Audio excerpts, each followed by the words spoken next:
Everybody, welcome to Fantasy Football's Finest live on YouTube here. I am Connor. I'm joined by Matt and Mike and soon to be Teddy. We have been members of the same fantasy football league now for 20 years. multiple years. 20 years. More than half of my life. But anyway, this week I just want to get right into it. I guess first, while we're waiting for our buddy Teddy here, Mike, are you drinking on anything tonight? I am drinking something tonight, and it's boring, but it is hitting the spot today. It is just drinking Miller Lite, something nice, light, and yes, it's a really small glass, but yeah. I like to pour it as I go. So sure, it preserves the flavor, the carbonation. No, I don't know. I just really like small glasses. Makes my hands look big. Hands feel big, yeah, of course, yeah. That makes sense. Okay, speaking of big hands, Matt, what are you drinking today, man? Right here, I got some single malt whiskey. This is nice. Craiglochy. It's a I've had that. 13-year-old single malt from Speyside. Let me read some of the label here. It's built on a rocky bluff situated above the confluence of the River Fittich and the River Spey. Is that in Pittsburgh? Just for the viewers, Matt, could you pronounce that like one more time, please? Craiglochy. Okay. I believe we actually had it at the restaurant for a while, and I believe it's called Craiglochy. Craiglochy sounds right, but but there's that Craig or Craiglochy. Right, I think that's it. Craiglochy? Yeah, I think that's it. I'm gonna lean towards we're all wrong. Or I mean, we're actually you two are both wrong. I haven't made a guess yet, so put it in the back of your throat and just go with it.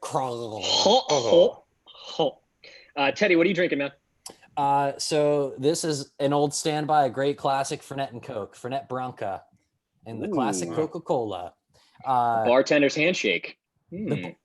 Yeah, all right. Yeah, someone in the service industry. It's fun when we order this. We have grown fond of it over the years, my wife and I, Emily, and because it basically tastes like unsweet Coke. It's got all of like the characteristics and bitterness, but like that like numbs out the sweetness because of the Fernet. And then, but yeah, when you go to a bar, they're like, "You drink Fernet and Coke? Are you in the industry? Is it Monday? Like, what's going on?" And you're like, "No, cool. We're just talking now." So. It's one of our favorites to order, especially out. But it's good, and just in the glass. Can I just looked up a YouTube video. I don't mean to undercut what you just said, Teddy, which was unbelievable. I just watched a YouTube video on the pronunciation of this single malt whiskey. Craiglochy. Craiglochy. So we were all wrong. Outstanding. I'm drinking Trogue's Haze Charmer.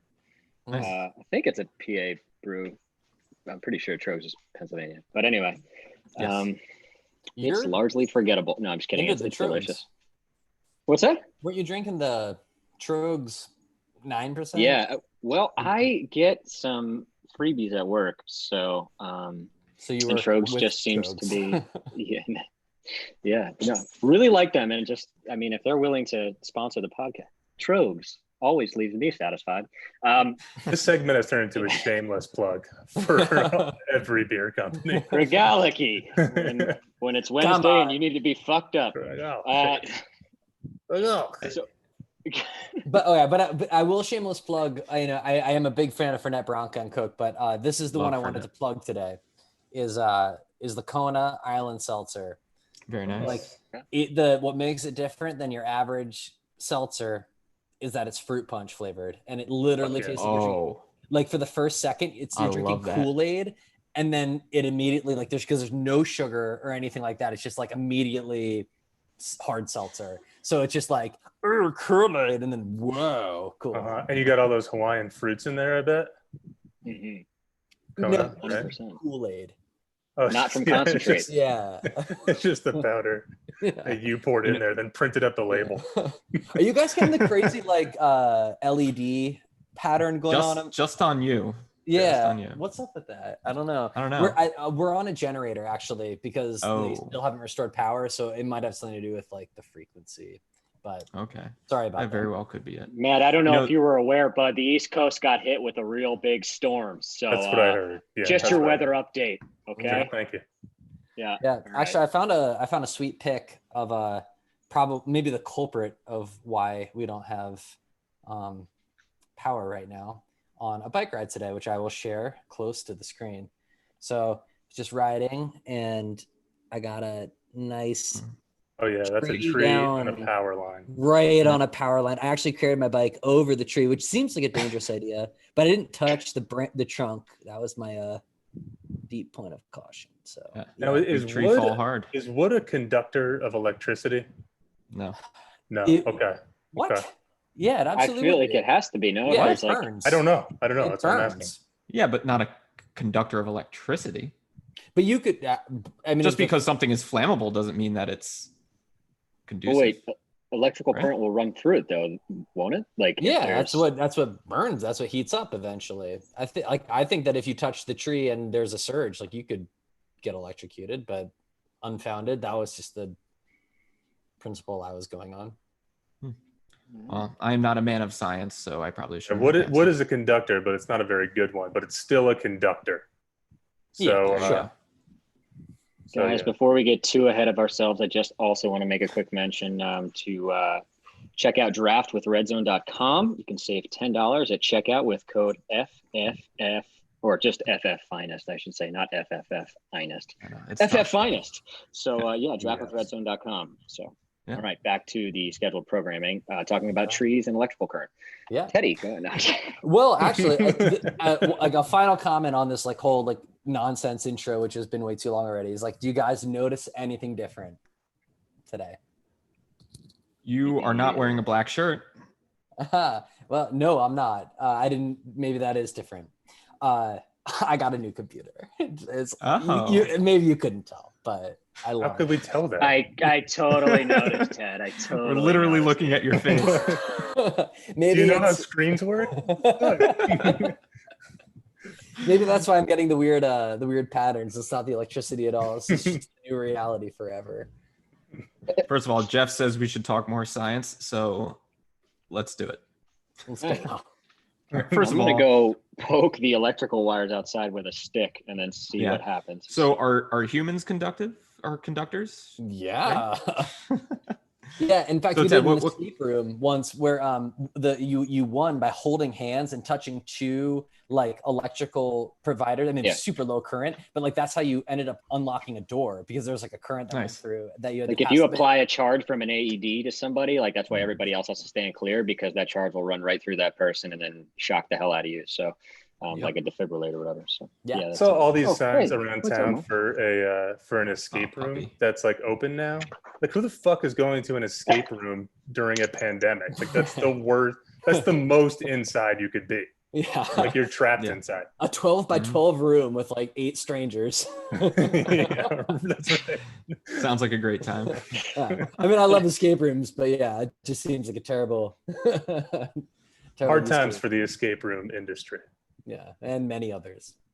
all right. Part of our prolonged introduction here is always to touch on news from around the league. So I want to shoot it over to Mike here because he's always the most well briefed on what's happening in the NFL or what's happening in the past week in the NFL.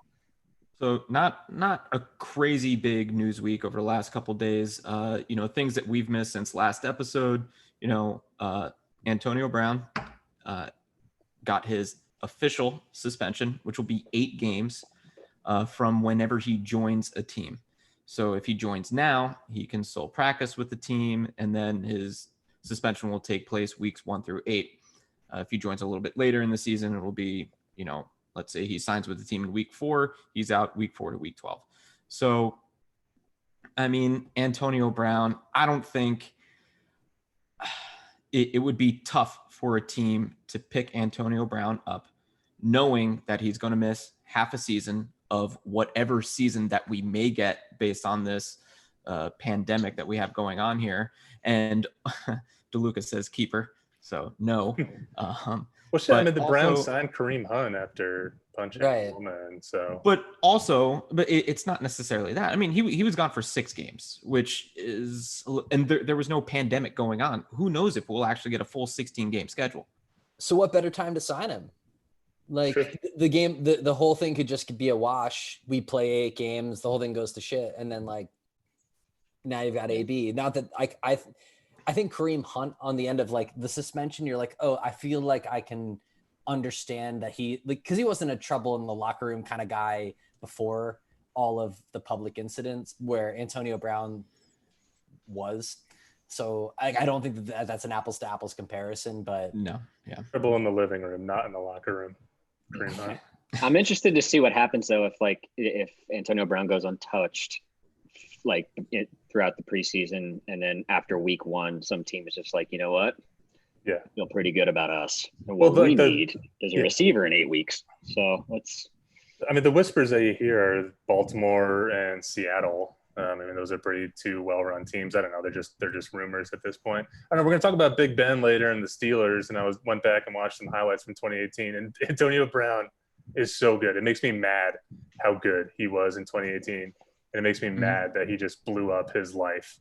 But wait, like, do we ever give him credit? Like, I know how sometimes like Kanye will just say things that is just so unbelievably either stupid or insane. But some people are like, you know what? But he's so good that he might be genius and we just can't comprehend what he's doing. It. Perhaps that's what's happening with Antonio Brown. Like maybe he knows something we don't know. So I don't know if he blew up his life, Matt. Maybe I'm gonna take the angle on this. Oh, no, probably what it is. Just kidding, I'm not. Fuck that guy. Well, no, like you're a friend, Connor. You're a friend. Like a lot of these guys come from like ridiculously tough backgrounds, and Kanye has bipolar disorder, and that was like a big reason why he comes out like every 4 months and supports Trump and like decides to run for president and shit. And Brandon Marshall, remember the receiver, has bipolar disorder too, and everybody was like, "Oh, he's just this diva," and he's like, "No, I have a mental illness." And so we don't know like what's going on in Antonio Brown's life. I guess the only thing that we can hope for is that like he fucking figures it out, because it's a shame to waste that much talent, right? Like for him and for like the spectator too. Everything about what has been captured with Antonio Brown screams mental illness. And that's somebody that worked in the mental health department for 5 years at least. It's like everything that I've seen from him is just like mania, hypermania. Like he just, wow. Yeah. So. I mean, none of us know who Antonio Brown is on a personal level. Obviously, we've never met him. We've never spent time with him. But what you see and the things that he does is honestly alarming. Like that whole video that was released last year of him yelling at the cop about his girlfriend who tried to, take her personal belongings out of his house and things like that. And he has to record it and live stream it and do all this stuff where it's like, hey man, one, you shouldn't be talking like that, screaming in the street with your neighbors in close proximity to the people who are, one, the cop's just trying to do his job. Say what you will about the police in this country. That's not a topic for this show, and nor will we ever talk about anything like that. But cops are there to do a job, right? And for the most part, the good ones are here to protect us. And for him to say those things to the officer, to his girlfriend, and things like that, like those are actions that I don't condone whatsoever. And I'm sure there are a lot of teams in the NFL that don't condone that either, which is why he's getting this suspension. It's because of his off the field actions. And those are going to continue to happen because he hasn't gotten better. He can say and apologize and do all these right things, but it's not going to change who he is as a person until he gets help, which he hasn't done. So I don't know if a winning organization, which if there's anyone that would have done it, it was the Patriots. They tried it and they're just like, no, like, sorry, we tried it. There's allegations coming out from you. Look, if Marvin Lewis was still with the Bengals, that would be another perfect location for him too, because Marvin Lewis has always been that type of guy, taking in troubled people. But I don't think Pete Carroll is one to do that. He tried it with Josh Gordon, and I thought it went very well. But Josh Gordon just, he's in a tough situation. But he's never been a personality type player. He's always been pretty quiet, never said much. But I just don't think Antonio Brown, amazing football player, if he can separate the off the field from the on-field. He's a fantastic football player. Any team would be lucky to have him. But at this point in his life and his career, after essentially a year and a half away from football, real football, I don't think it's a good sign for him.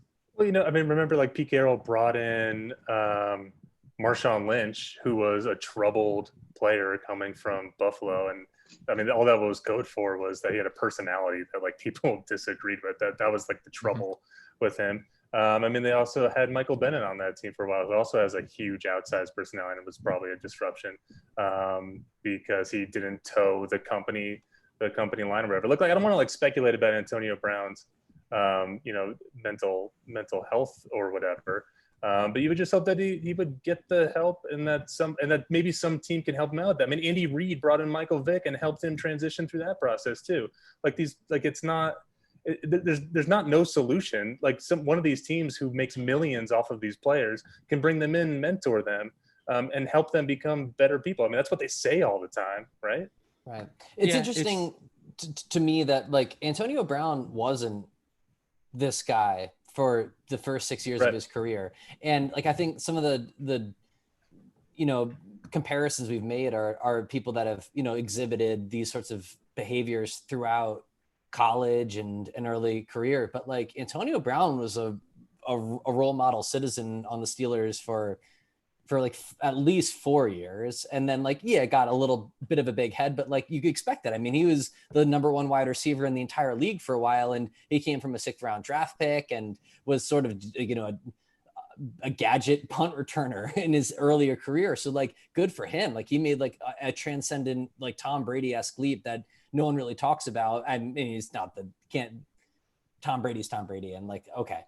But you know what I'm saying? Like that, like he made like an incredible career for himself. And it just makes you, I wish him all the best. I hope that he plays football again, because I had never had more fun watching the Steelers than when Antonio Brown would be on the receiving end of some of these like crazy 3rd down and 18 catches.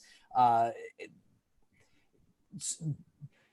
I don't know. It's like, is there good in him? Has something changed? Like, is there something different in his life now? Again, not to speculate, but yeah. I mean, have any of you guys watched Last Chance U, like any of the previous seasons or this season? I mean, I mean, like one of them. like Hard Knocks is great, and we like went on that, but like Last Chance U is so freaking good because it marries like all of these social issues and personal issues really well with like on the field performance and stuff without getting too political. And the biggest takeaway from this season, which I think just came out on Tuesdays, there's this star wide receiver at this junior college in California. He's forced to play quarterback, but he has like this horrible relationship with his dad who abused him.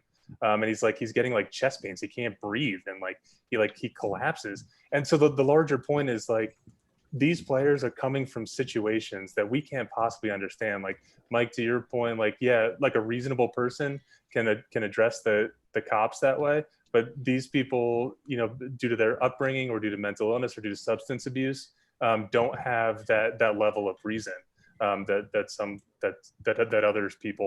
other people enjoy. So I think that we make a mistake when we take for granted that these players in the NFL come from the same background that we do just because they have millions of dollars and are celebrities and are super successful. Yeah. And physical pain from mental stimulation is a real thing. Like that really can happen, and that can change the way you view what happens in your head. It's like if it all of a sudden like that is actually causing you pain, then like that is you're hyper aware and sensitive to that. So it's. I think what kind of cuts Antonio Brown's legs out from under, regardless of your position on police or people reacting to that, it was very not really coherent. It was just a bunch of nonsense. So I mean, perhaps in the moment with the adrenaline rushing, you're not able to formulate your best sentences or thoughts or anything like that, and whatever. I mean, I don't have a problem with anybody trying to speak their mind or react like when something regarding you feel passionately about, or if you feel like you're being wronged. I get it, but he had the presence of mind, I guess, to record and also I don't know, kind of document everything that was happening. Well, kind of really didn't do himself any favors. Yeah, I think to your point, and maybe let's just let this be the final point on Antonio Brown and mental illness. What they say is that it's not your fault if you suffer from mental illness, but you have a responsibility to deal with that, to address it in some way, to reach out to people for help, and that responsibility extends to your coaches and the people around you in your circle. Yeah. I don't know what kind of people are around Antonio Brown, but they're probably not very fucking good. Because if anybody has the resources to get help, it would definitely be him, right. as opposed to the unfortunate folks that I've had to deal with in the past. Anyway, moving right along, Mike, aside from Antonio Brown, what else we got going on? Yeah, I mean, like I said, it's been kind of a quiet week. Training camp has started, and there's not a whole lot of access inside the training camps, but it is nice to see some clips that some of the teams are posting on their social media outlets of just receivers running patterns, running backs catching balls out of the backfield, quarterbacks throwing the balls. Obviously, it's been really good to see that, and nice to know that football is in a good place so far.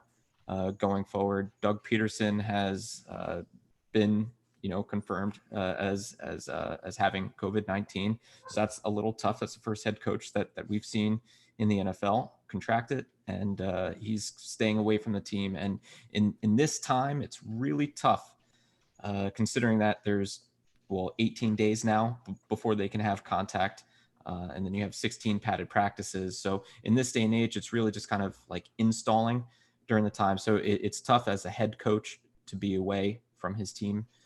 But I'm sure they're still doing the Zoom meetings and everything like that to stay in touch. But it is, I gotta say, it's really good to see football being played, no matter what form or fashion that it's in. Well, I don't know about you guys, but it's just, everything this year is weird, but this training camp is so weird too, because here we are over a week into this, and because reporters don't have access to it, it just doesn't feel like anything has started yet. I don't even know if players are hitting the field, or what kind of meetings they're having, or whatever. And maybe all that will ramp up once we get padded practices. But without reporters in there, we're not going to know anything until week 1, which is kind of exciting, but also kind of a bummer, because training camp is a lot of fun, especially from a fantasy perspective. Mm-hmm. But I mean, we've heard that Gardner Minshew is on the reserve list, and I think Matthew Stafford was added to the very long Lions list. What do you think of but let's focus on the Minshew thing. He's got half a year ish under his belt as the starter. Do you think it matters at this point? I actually think it's better that these players are first of all, I want to say that Matthew Stafford and Gardner Minshew is still on it, but I believe he's being taken off of it. Same thing with Matt Stafford. He has been taken off as well as a false positive. But if I'm an NFL franchise and my starting quarterback has it now, good for us. Because but he doesn't have it though. He's on the list, which means he's just could have been in contact with someone who had it, or a false positive, like you said, but you've missed 5 days of practice. And this is a guy that's trying to take over. Well, as Gardner Minshew, it's okay. It's not as bad. If it were someone like Joe Burrow, that's a little tough because he's installing a new offense. He's a rookie and things like that. If it was Cam Newton, also tough. New offense, new system, everything like that. Matt Stafford, he's been in this offense going into his 4th year now, I believe, or going into his 3rd year. Same thing with Gardner Minshew. He was there, had a full off season last year. So they have some familiarity with the offense. It's not like they're trying to install a whole new playbook. They already know it. Yeah, but it's not a good thing because he doesn't. Not a good thing. He doesn't have it. Would you rather him be on the list now or week 5? Well, if he's going to miss practice, it would just be better to develop immunity, I guess. I won't say to have it, that's bad. No matter how you crack it, there's a lot of long-term effects from it and everything. Mm-hmm. But it's a bad thing all the time. Sorry, Matt. No, but given Matt Stafford's false positive or whatever, prepare for players to be on and off this list throughout the season. It's going to be so weird. Week to week, it's going to be a different thing. It could be possible that guys miss games and they don't actually have COVID, but maybe they were tested positive for it on Sunday or something. It's going to be a bizarre year. Well, and it's also it's not just testing positive. It's being in proximity to someone who might have tested positive. And that's that is like, that can't be a good thing ever. Or like, no matter what it is, either you have it or you don't, but either way, you're missing practice, and either you get sick or you don't, and you're still a risk, but you miss practice, or you do get sick and that's bad. So, oh well. Okay. Well, it won't matter is what we're saying. It's, I don't want anybody to get sick, but I'm going to put a positive spin on this. Gambling. Okay. So week to week, there are so many different dynamics that can be affected. Like Matthew Stafford, for an example. I mean, you're going into next week, like you put money down on a team, then all of a sudden somebody's got to go into quarantine for 14 days. This changes everything. And I can't think of a better wrinkle than coronavirus.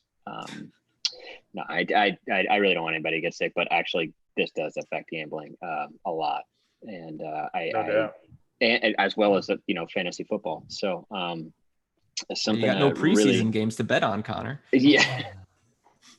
So I'm doing a bunch of prop bets right now, like who's going to be the first guy to come down or have to go into quarantine. And I mean, I'm joking. I'm not betting on anybody getting sick.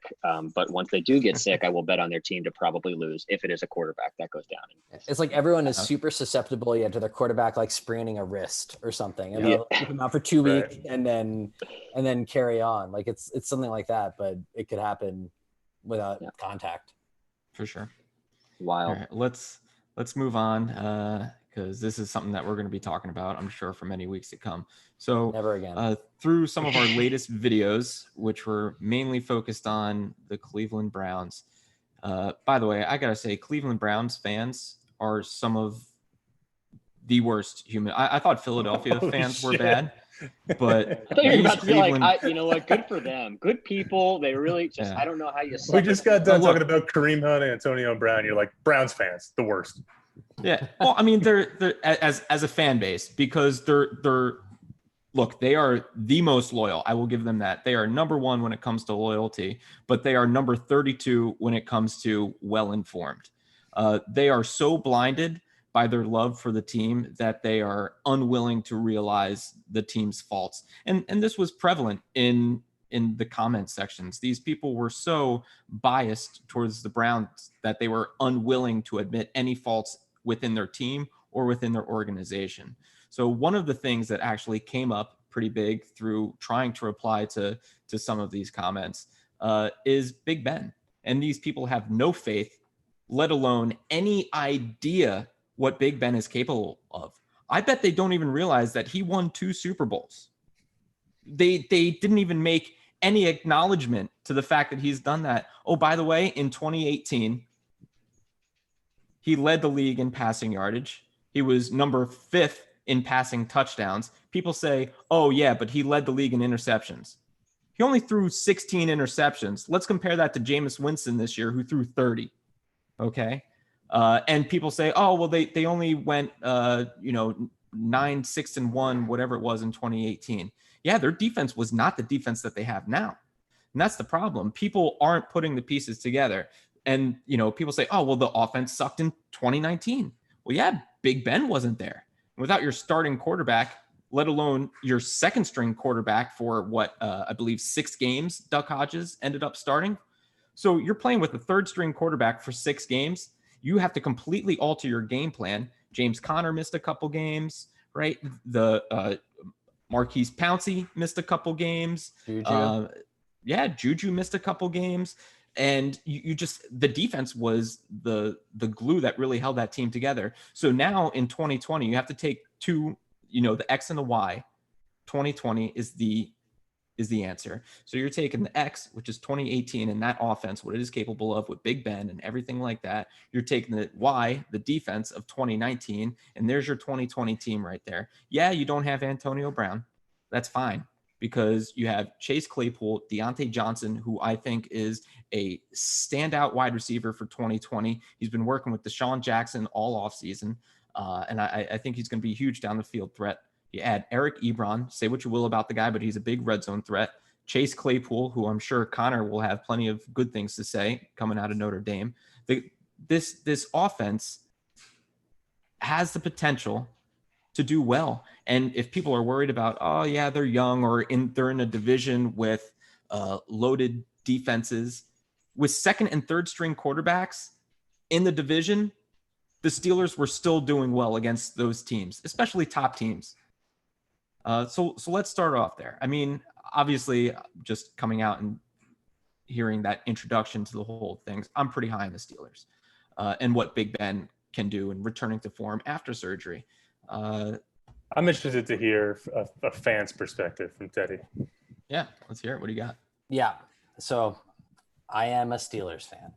And how long?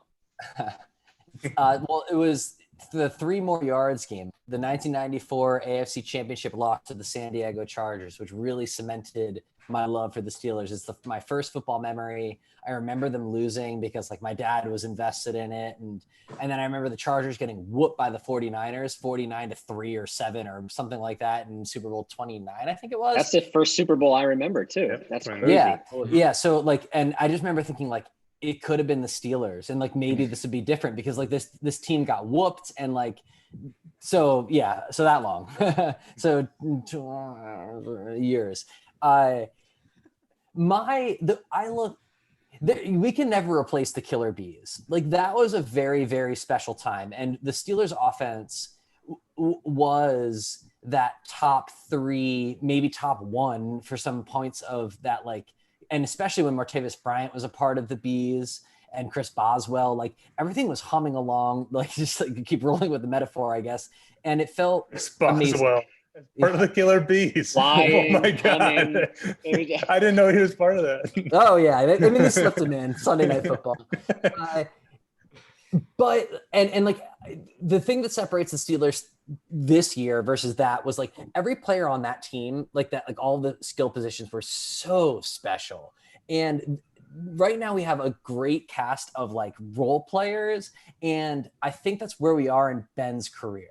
And I think that Ben has the ability to make them a top 10 offense for sure, top 5 maybe, but like it can't be, I don't see it being 2018 or 2017, 16, like those years where they became like the win 45-42. They were the New Orleans Saints and like for a couple of years where like, you're like, what happened to Steelers football? But to your point, Mike, they don't need it. Like they actually have the defense in place now that can like make stops. Like last year they had an incredible turnover ratio and they had like, it was just a very magical year for the defense in spite of the offense. And that's all well and good. And I'm not expecting that again. Like they're going to regress a little bit, but this defense can actually make stops. And was missing from like the 2016-17. So as far as like the offense goes, my expectations are moderate, but I do expect him to be in the top third of the league at the end of the day, sure, because Ben Roethlisberger is that kind of quarterback. He knows the system. He'll find the open guy.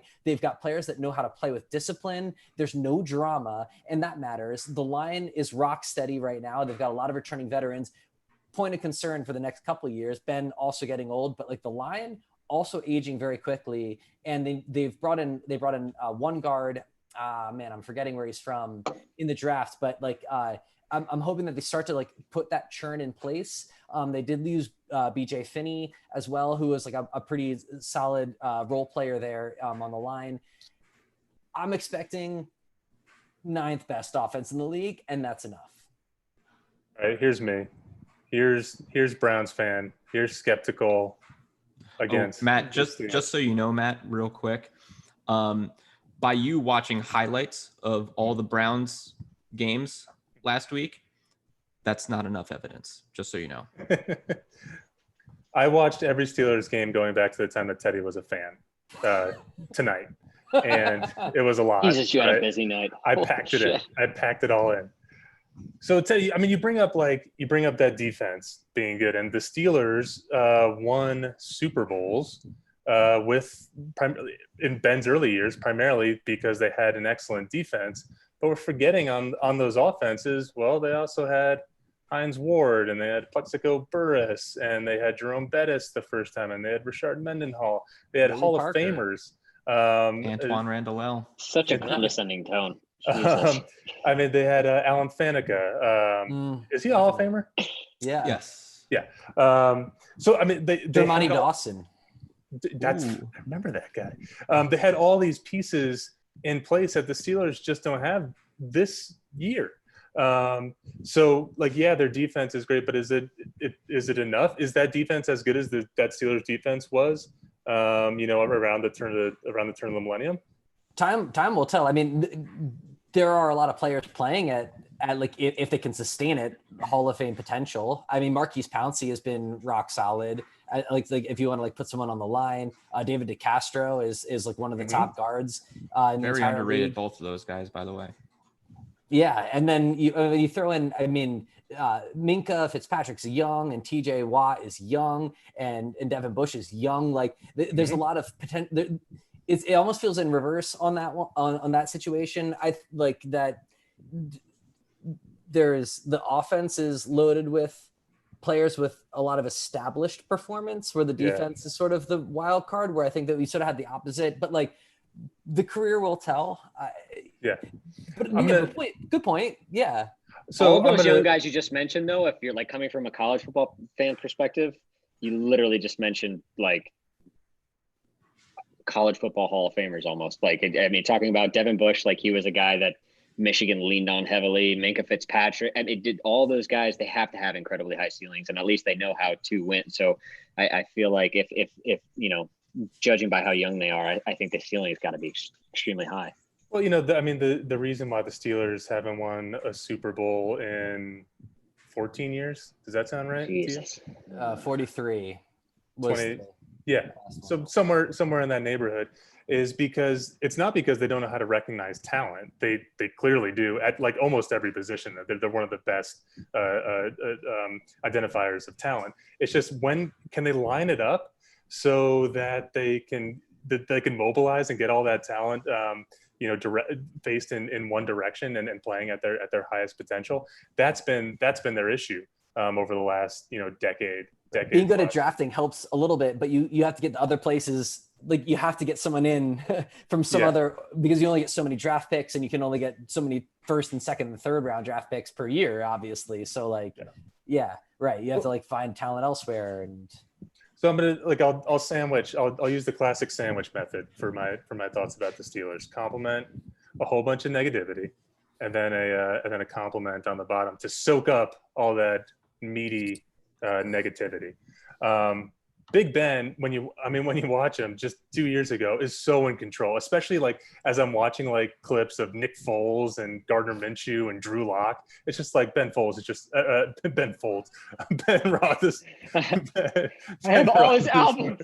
Yeah, Ben Roethlisberger is just rocking the suburbs. That would be such a disaster, but probably better than Duck Hodges if Ben Folds played quarterback for the Steelers. Yeah, I would say so. Ben Roethlisberger is in such control. He's such a breath of fresh air. His arm is still super strong. And Juju Smith-Schuster had such a great year when Ben was playing, and that team was pretty good. So here's all the negativity. Big Ben is coming off of an injury that he himself has said no other quarterback has ever had. 3 ligaments detached from his elbow. And he's 38. I mean, to put that in context, Phillip Rivers and Eli Manning were drafted in the same draft as him, and we saw like the precipitous drop that Eli Manning had 2 years ago, and then Phillip Rivers had last year. I mean, I saw some Chargers clips, in like looking ahead to this episode, and Phillip Rivers is just like, what are you doing? Like he cost that team so many games. We also know that quarterbacks can just drop off a cliff. Peyton Manning did it. Phillip Rivers did it. Eli Manning did it. A lot of these guys just kind of drop off cliffs. So Big Ben could be there. You talk about all these new weapons that the Steelers have. Well, Big Ben hasn't really thrown to Deontay Johnson. He wasn't there in 2018. He hasn't thrown to Eric Ebron.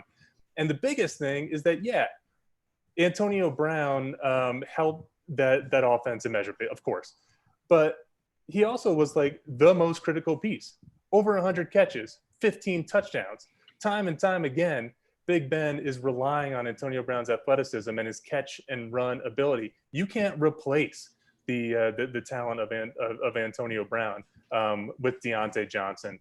So I think that Juju Smith-Schuster is going to have a fine year. I think that Deontay Johnson is probably on the rise. And Vance McDonald, Eric Ebron are probably going to have fine years. we still don't know about James Conner, right? Can he stay healthy? I think, in that 2018 year, when he filled in for Le'Veon Bell, who was sitting out, he had less than 1,000 yards rushing. He was the main running back at that time. He had 50 catches, sure, but those aren't numbers that are going to blow you away. James Conner has never blown me away with his talent. So there are a lot of question marks that I have about the Steelers' offense. And then here's that bottom piece of bread. Their defense is really fucking good, and I think it's going to put them in really good situations. Does that translate to fantasy success for the offensive players? Probably not, but it probably equates to team success in actual football. Point well made. When I was the quarterback of the flag football team Good. Planning America at Rutgers University, I relied heavily on one of my receivers, Matt Cortina, and he had this sort of talent that couldn't be replaced. And like you could put Jimmy and Rob out wide, and it would just it wouldn't be the same because there was a certain ball that like every now and then I would just throw and just know Matt would catch it. And like this is like a ridiculous parallel that I'm trying to make, but it's actually like really legit. Like when you have an exceptional talent like that sort of like supersedes anyone else on the field, you have to use it. And the question is like, did Ben use it because he knew he had it? Because like Ben was good already before Antonio Brown, but like he did kind of like bring him to the next level. And you make a great point of like he's getting older. So all I'll leave you with, because like, yes, I fully subscribe to your negativity. Top third, is it possible? Like I put them at number 9. Is that out of the realm of possibility? Like where do you like put them? Yeah, top half. Okay. So like 10 to 15, 10 to 16, I guess. 12 to 16. Yeah. I mean, the other thing is that like a lot of Big Ben's game is physicality. How willing is he going to be to break tackles and do quarterback sneaks and run out of the pocket when he knows he's just one more hit away from all those ligaments detaching, and he's 38 and something else breaking on him. So like his style of game could change, and we may see maybe a different kind of Steelers offense, like a kind of like a run heavy kind of thing. Probably history says probably not. But I think just given all those concerns, I would mitigate I would lower their ceiling a little bit. But like I said, Big Ben he can still throw the freaking football, and he's still got Juju. He's still got 2 tight ends. He's still got Deontay. And then, Chase Claypool, could perform, but that's another guy who just hasn't thrown with and is not going to have the same reps with this year. He needs at least 1 or 2 years in the system. I'm going to say, like, just it's Every like, wide receiver they have to does, I decide think. what they want to do with him. Like, I really feel like that they just may just like make him bulk up, and I don't know, but I think he definitely needs at least 1 year in the system. But I don't want to get away from the Steelers too quickly, because God knows how much I love talking about Pittsburgh Steelers. But I just want to leave with like one just positive note. Planning America, PA all day. Mike, can we move on to some Raiders talk? Or Can I just put absolutely. one button in the Steelers conversation? I would actually like to as well, but you go first, Ted. Oh no, okay, you go. No, you go first. No, ladies first. No, you do it. No, you do it. Okay, fine. To your point a little bit ago, Matt, about Big Ben, the things that I've seen of him and how he talks. One, he's motivated. He's kind of recreated himself in this. I was addicted to porn and drinking and whatever it was that he said. I think he's motivated to kind of prove that he's not only a good man, a good husband, a good father, but a really good football player, which is what he's been up until this point in his career. And outside of Brett Favre, Big Ben may be one of the toughest quarterbacks that I have ever seen in my lifetime. Despite having a pretty good offensive line most of his career, which we can all agree on, he took a lot of hits, especially in that division. That is one of the toughest, if not the toughest division in all of football. They hate each other. They hit hard and they go after quarterbacks. And Big Ben has been, on the receiving end of that stick. And he's gotten up and he's been, it's been tough the last couple years. He's missed a couple games over the last 2-3 seasons. But if there's anyone that can come back healthy, I have all the faith in the world in Ben Roethlisberger because he's a tough son of a bitch. Yeah, I think that's fair. I had to have the I'm addicted to porn talk at my work too, so I sympathize with him. Yeah, and in defense of Ben Roethlisberger, can we just like this is my button and the skinny Big Ben thing? Like he looks exactly the same. He looks cut. He looks cut. No, he doesn't. No, have you seen like the clips of him throwing? He looks exactly the same. Just like no, I mean he was big for a little bit. Stop he it. was looking like Jamarcus Russell. No, I am growing increasingly uncomfortable. Let's go. Okay. All right. The Raiders. I love the Raiders.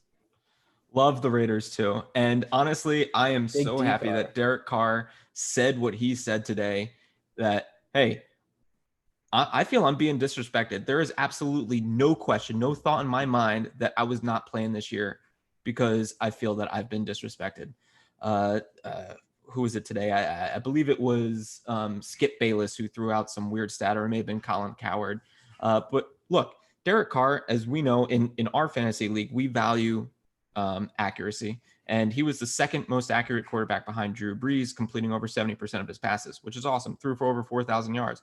But then there was this thing like, oh, his average pass, air yard pass was like only 6.8 yards. Who gives a shit? He's completing the passes. He's throwing for the yards. His team is scoring touchdowns. They had a lot of injuries at receiver last year. Tyrone Williams missed, 4 or 5 games. The bright side was Darren Waller and Hunter Renfrow, who really turned it on, but they didn't have any kind of complement to what Tyrone Williams was doing. And, Josh Jacobs missed a little bit of time as well. He believe he missed 2 or 3 games. But now you bring in a guy like Henry Ruggs, right? He is not only a deep threat, but he has really good hands as a receiver, and he's very shifty out of the backfield. Not only do you have him, but you had Brian Edwards, a talented receiver out of college. And now you have, that quarterback from Kentucky, Bowden, thank you. They actually said today he's going to take a couple snaps at quarterback, but he is a wide receiver, running back, quarterback. He's like an Antoine Randall since we just brought him up with the Steelers.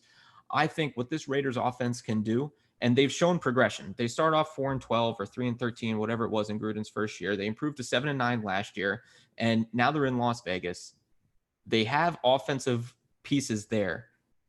I think Derek Carr, look, ceiling is what he did. I mean, floor is what he did last year. 4,000 yards, 20 plus touchdowns, single-digit interceptions, and that's a very good floor. You want to see a little more touchdowns, maybe a little more deeper throws. I get that, but that's what a guy like Henry Ruggs brings to the table. You have an established running back now. You have an established tight end. Terrell Williams is still kind of a question mark, but Henry Ruggs and Hunter Renfrow, who is that Julian Edelman slot receiver, whip routes, drags, they're going to move the football. I can guarantee that. By the way, everyone thought that their offensive line going into last year was atrocious. Everyone thought Colton Miller and Richie Incognito were just absolute dog shit, and Gabe Jackson at the other guard, they thought it was bad. Week 1 blew me out of the water. They took Denver's defense. They gave up no sacks in that game in week 1 with Bradley Chubb and Von Miller and everyone else that they have in that defense. Their offensive line was one of the best in 2019, and they're going to continue to be one of the best going into 2020. Yeah, I think their offensive line is really the strength of their team. It's one of the top 3 offensive lines. I think the Saints are pretty good. I think Green Bay is pretty good, and everybody probably has some favorites. I'm skeptical of the Raiders. You have to be. Their defense was kind of garbage at times last year. Look at the point totals that they gave up to any kind of decent team, and even some not so decent teams. And so, yeah, they made some moves, right? They brought in 2 new linebackers, Nick Kwiatkowski and Corey Littleton, and that's big, right? And then they have some pieces on the defensive line for sure, and some surprises there. But like the other pieces that they brought in, Jeff Heath from the Cowboys and Demarius Randall, who's kind of bounced around after leaving Green Bay, and Prince of Mukamara, who has bounced around everywhere in the league. I mean, that's not going to do anything to reinforce that. And then you're also in a division with a whole bunch of pass catchers now with Jerry Jeudy and Cortland Sutton in Denver, all the options in Kansas City, and then all the options in Los Angeles for the Chargers too. So I think they're really going to struggle in pass defense too, especially against any kind of team that has a decent offensive line.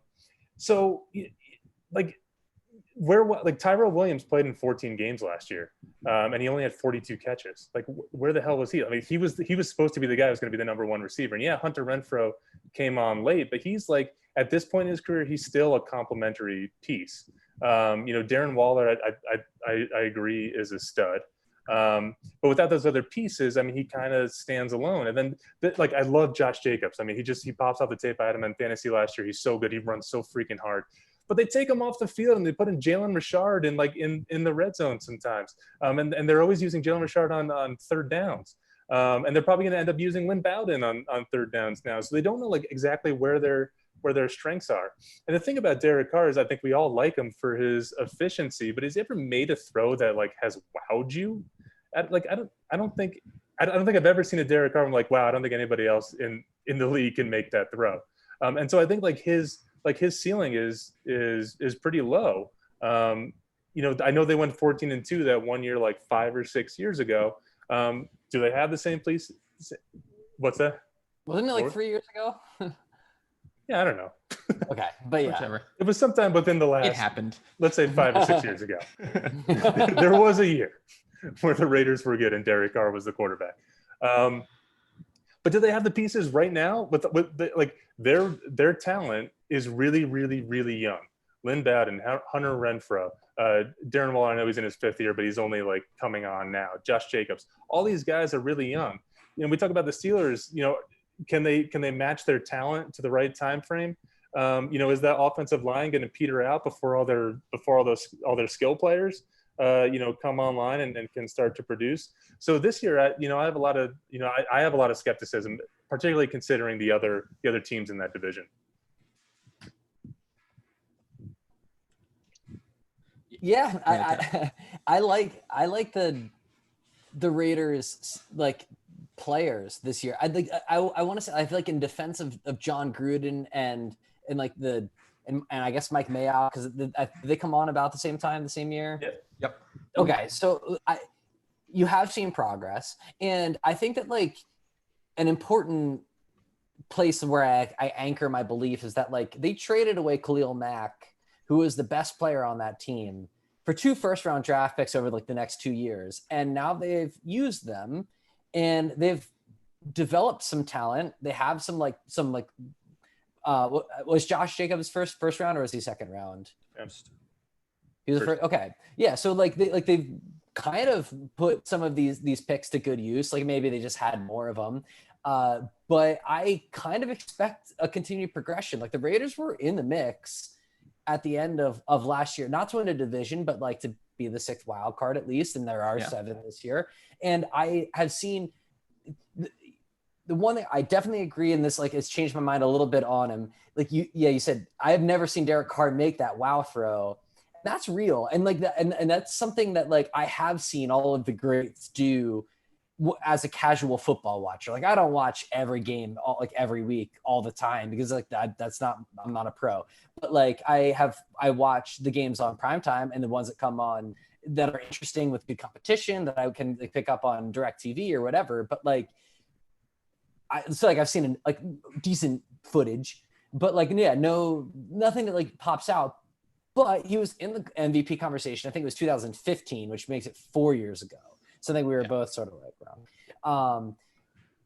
And I think Henry Ruggs is the sort of guy that he doesn't need to be Antonio Brown on the Steelers in 2015 to cause problems, because he's going to draw that safety because of his speed purely. So he's it was almost the Martavis Bryant role, but I almost wonder who's going to step up into that role. And Tyrone Williams should have been that guy. Like that's kind of what they brought him in for, sort of just be like I'm their receiver, not possession necessarily, but like I'm out wide and I'm available kind of guy.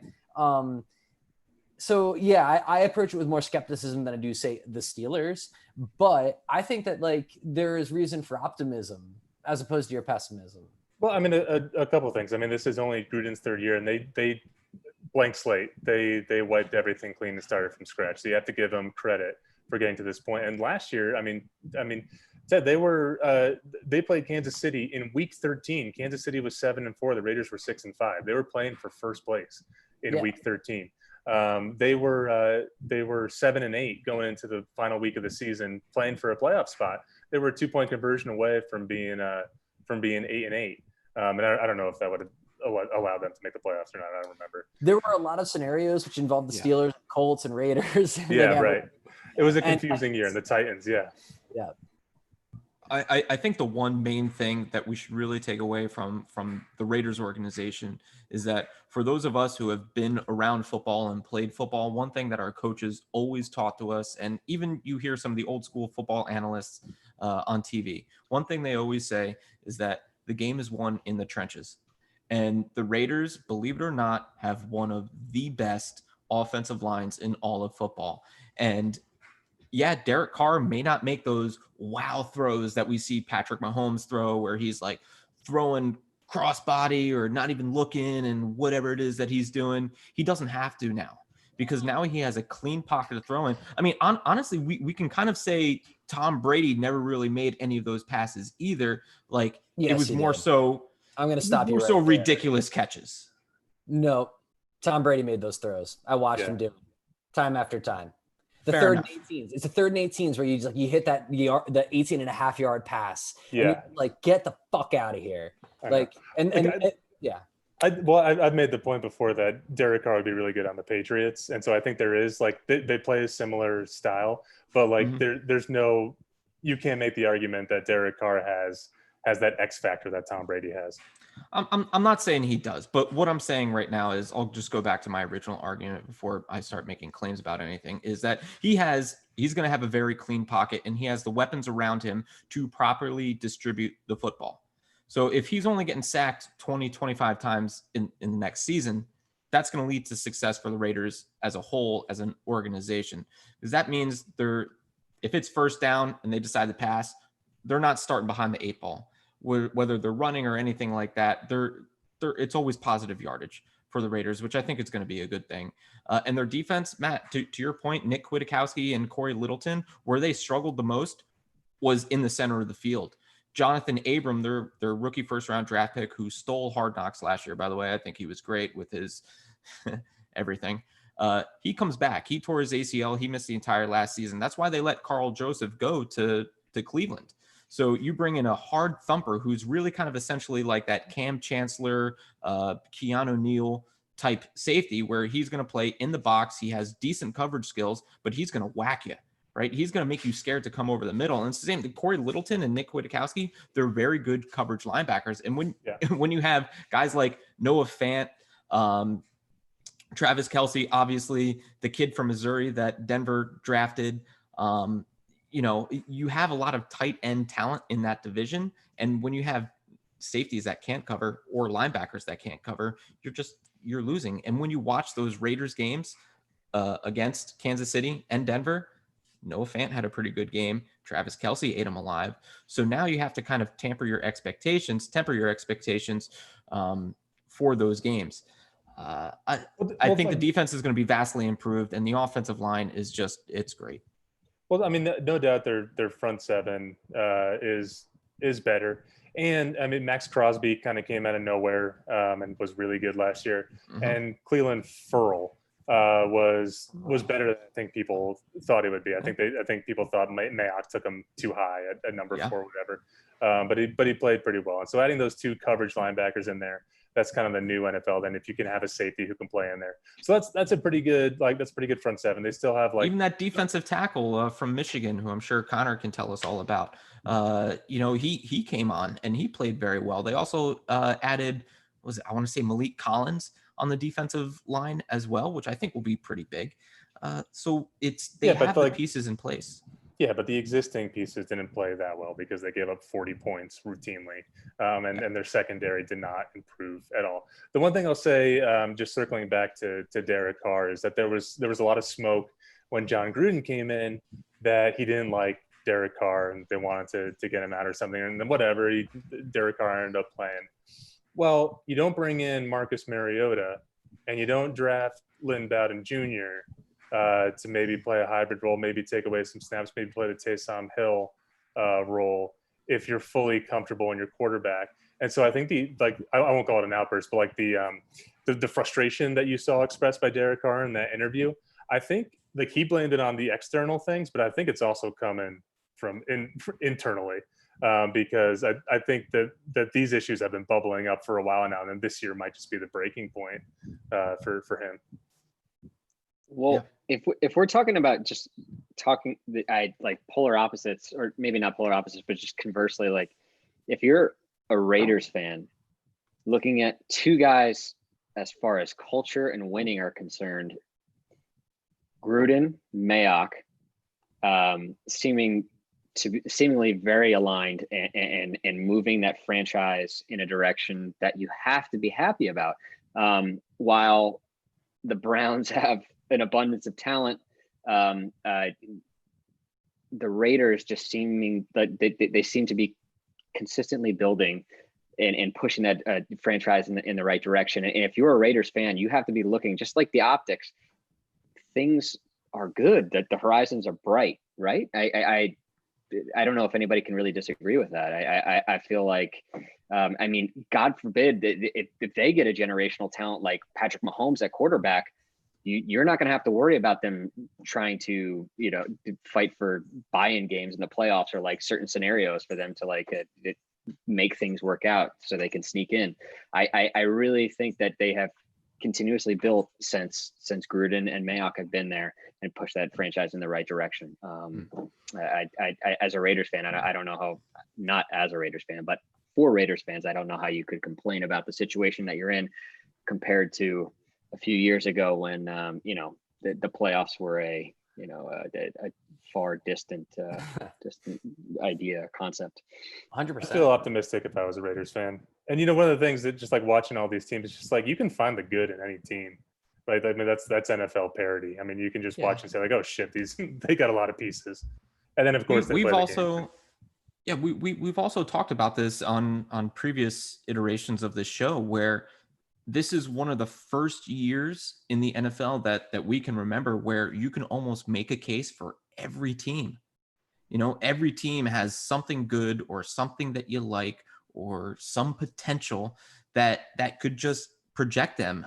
Every team drafted well, except the Green Bay Packers, which we can talk about Devontae Adams, saying we should have taken a wide receiver, or we were expecting them to take a wide receiver, which I believe he said. We'll table that for next week. Exactly. Every team has been doing so well that there's always optimism from almost every team. So what do you so if we could just do a rundown real quick, like knee-jerk reactions of like where these players fall fantasy wise from the Raiders offense. So we'll start like with Derek Carr. Is he a QB1? Can you rock him maybe like bottom of the pack? He's a QB2 for me. This could even though you had him in your top 12, Matt. Well, after doing some research, Mike, it changed my mind. Here's the thing that I'll say about Derek Carr real quick. He's not going to be drafted as a QB1, but he's going to surprise a lot of people and finish as like a top 12 quarterback, honestly. Yeah. I think I said in my rundown of Derek Carr is that I like him, but he's not a guy I'm probably personally going to draft as my quarterback. If he can be your QB2, if that guy's on your bench, like just judging by the ceiling that he could have this season, I mean, that's a hell of a QB2 situation. I mean, we've talked about this so many times that like there's so many quarterbacks in that middle tier that you can pair any two of them and feel pretty comfortable going to the season. Big Ben and Derek Carr, I would feel fine doing that. All right, Josh Jacobs, are you taking him legit QB1, maybe bottom half of the pack, but. Well, as QB1 Josh Jacobs sure. As a QB, I mean, RB1. Whoa. Letters don't matter. I'm concerned about the timeshare. I'm concerned about the fact that they gave the ball they threw the ball so much to Jalen Richard, and Jalen Richard was on the field so much on third downs. The Ceiling on Josh Jacobs, 1,200 yards rushing, 500 yards receiving, 12 total touchdowns. Too high? No, I think the receiving yards might be hard to meet for him there. Okay. But 1,200 and 12 touchdowns. Yeah, that's within his capabilities for sure. But I like Josh Jacobs. Yeah, I like him around 1,600 yards with 10 to 12 touchdowns total, 1,600 scrimmage yards. Yeah. I think that's great for him. And when you factor in all that stuff, I mean, you're looking at running back one potential and productivity. You're happy to have him. If you're rocking him and he delivers 1,600 scrimmage yards, take that for sure. Mm-hmm. How about so like as far as the receivers go, Henry Ruggs is the number one on the Raiders. I wouldn't touch Tyrone Williams, and I probably wouldn't draft Hunter Renfrow. And so Ruggs is the only guy that I would think about taking just based on potential, and I probably wouldn't take him. So I think all three of them are undraftable. Really? Even though there's I feel like what about as a floor player? I feel like Williams or Renfrow would give you a solid feeling as a floor if in like the 14th round, if you need another receiver. No, I mean, you might be thinking about him in the same breath as like, I don't know, Darius Slayton or Justin Jefferson. We'll take those guys. I believe that there's two players that get drafted from the wide receiving core, and that is Hunter Renfrow and Henry Ruggs. Henry Ruggs will definitely be taken ahead of him just based on potential alone, but I would prefer Hunter Renfrow, especially in the new standard of fantasy football leagues, which is points per reception. Hunter Renfrow is going to eat it up, especially with all the attention that's going to be going to Henry Ruggs. There's going to be someone left underneath, which is either going to be Josh Jacobs or whoever they have at running back, Darren Waller, and Hunter Renfrow. So do you say 65 catches, 800 yards, 6 touchdowns ceiling? I put him right around 70 receptions, and I think that's good. He'll be under 1,000 yards, I think, because he's not that breakaway type guy. His average will probably be between 9 and 10 yards per catch, I would say. I mean, we can't forget that rookies just don't do well at the wide receiver position. Deebo Samuel had probably the best season of a rookie wide receiver that I've witnessed in fantasy history. 57 catches, 800 yards, and 3 touchdowns. That's borderline drafting. Had a couple rushes though, good ones.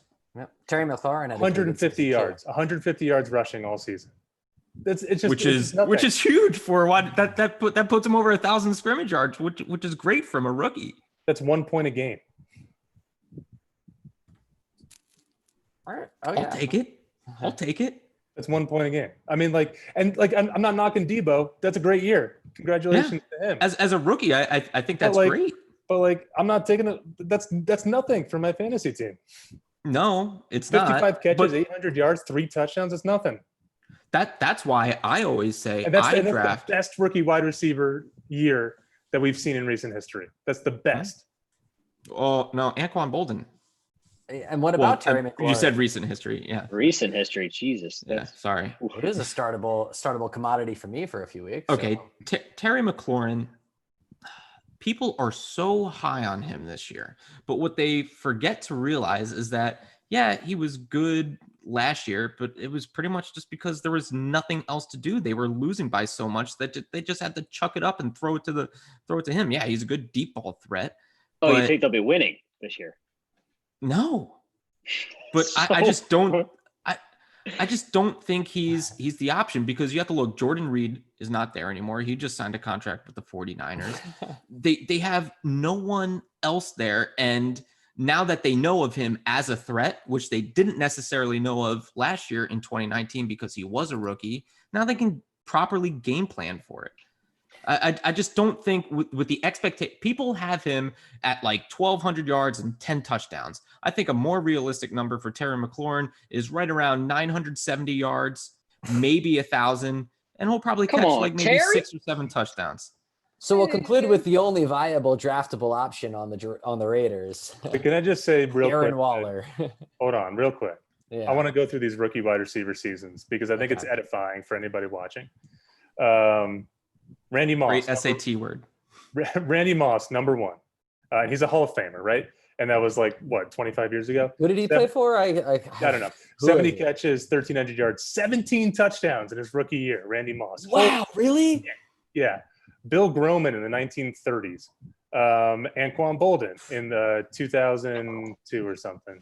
100 catches, 1,300 yards. 100 catches, 13 yards. Billy Hallen in the 1930s. Bob Hayes in the 1960s.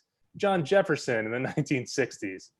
Chris Collinsworth in the 1970s. Odell has to be on this list. Sammy White in the 1960s. Eddie Brown in the 1960s. Percy Harvin, 60 catches, 800 yards, 6 touchdowns, just like Percy Deebo Harvin. Samuel. So we're talking about one, Anquan Bolden. Anquan Bolden is the only one in the last 20 years who has had anywhere near viable fantasy numbers. So stay the fuck away from rookie wide receivers. I'm a little salty right now. Wait, Matt, hold on. What about CeeDee Lamb? Yeah, right. Dallas. Yeah. Wait, slow down. Odell Beckham Jr., his rookie year. He missed like the first 4 or 5 games. He missed the first season. 4 games, but he had 91 catches, 1,300 yards, and 12 touchdowns. What's All right, wrong with that? Okay, well, so what I'm realizing now is that this article is from June 21st, 2011. So it doesn't account for I was going to say, I mean, It doesn't account for the last decade, but okay. as the proud The only league owner of hasn't Odell Beckham changed Jr. very much in the past 10 years. First of all. Second of all, Matt, that was fine. You did great. All right. So anyway, Odell Beckham, 2 wide receivers in the last 20 years. 2 rookie wide receivers in the last 20 years that are fantasy viable. Don't do it. Calvin Ridley, 10 touchdowns his rookie year, over 800 yards. How many catches? 50 to 60 around. I don't know. I mean, I don't know, dude. These are irrelevant stats. Who keeps track of all this shit? All Hey, right, look, we're not Darren Waller. this segment because we've divulged. Darren Okay, Waller, so- draft him. Yeah, I love Yeah. talking about the Raiders, but one of the 2 teams that I really was, if you go to the tape, I was really interested in the beginning of, when we were talking about fantasy football, was the Eagles and more importantly the Bears. They got a QB battle on their hands. Nick Foles, Mitchell Trubisky. Guys, what do you think? I wish I could pull up a picture of Nick Foles right now and show it to everyone and just like have it right next to your face and just so everyone could see how much you look like. Wait, his Nick face Foles. or his foul? I mean, just kidding. Go ahead. No, definitely not that. With all the nicknames that Big Richard has, it'd be great to just, it'd be ironic, obviously.